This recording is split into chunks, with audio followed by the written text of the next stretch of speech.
Pastāv tāds mīts, ka tie, kas ir beiguši proftehniskās skolas, ir zemākas kategorijas cilvēki. Es vēlētos apstrīdēt, jo es esmu spilgts piemērs, ka tā nav, un pavārs mūsdienās ir cienīts. Viņš tiek uz banketiem, ka viņš var Nacionālā bibliotēkā gatavot ēst, ka viņš var prezidentam uztaisīt ēst. Profesionāla izglītībai, protams, ir lielākas iespējas dabūt studentiem pēc tam darbu, tāpēc, ka tam ir pieprasījums no tirgus puses. Un tieši tāpēc arī šī praktiskā sadaļa ir ļoti nepieciešama jau studiju laikā. Ļoti svarīgi, ka jaunietis mācību iestādē ļoti daudz pievērš uzmanības tieši praktiskām iemaņām un papildina ar teorētiskām. Līdz ar to viņš ir profesionāli bagātāks, drošāks un konkurētspējīgāks starp tirgu.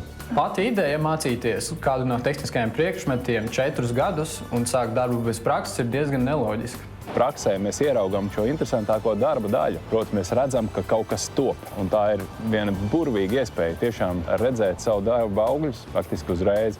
Prakses laikā uzdotie darba pienākumi bija gan zemes kvalifikācijas, gan augstas kvalifikācijas darbi, kas ļāva man attīstīties un sajusties novērtētai. Prakse ir ļoti svarīga jebkuram studentam, kas apgūt profesionālo izglītību, tāpēc, ka tā dod plašākas iespējas saprast, vai viņš vēlēsies turpināt attīstīties tieši šai jomā.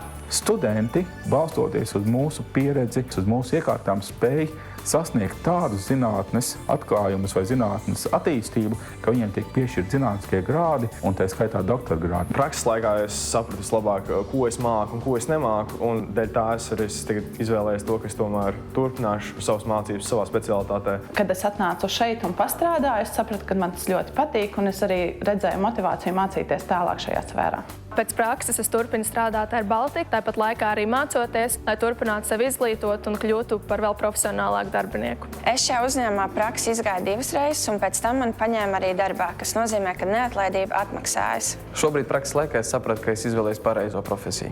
Katram studentam, praktikantam novēlu atrast tieši to prakses vietu, lai nākotnē tā arī taptu par viņa darba vietu. Ir notikuši patiešām liels pārmaiņas profesionālā izglītībā.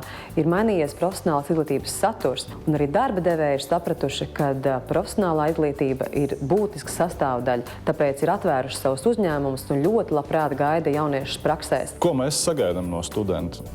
Tikai viena īpašība – mirdzošs acis. Vairāk neko. Mirdzošs acis un viss.